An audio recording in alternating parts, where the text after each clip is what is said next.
Welcome! In this video, we want to show you how fast an Octane submission works on Rebus. In this example, we have a simple low-poly scene, and we want to render 3 single images from 3 different cameras.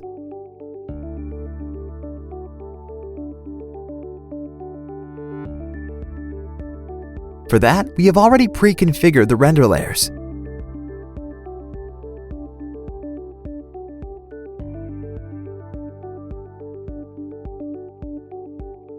Our render settings are already configured, so we will go directly to the RebusFarm Render Setup.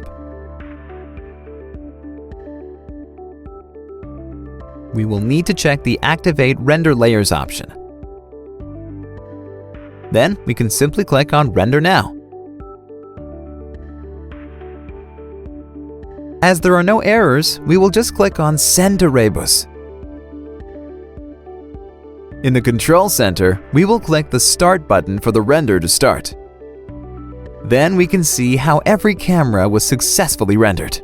Thanks for watching. If you found this video helpful, please consider giving us a thumbs up.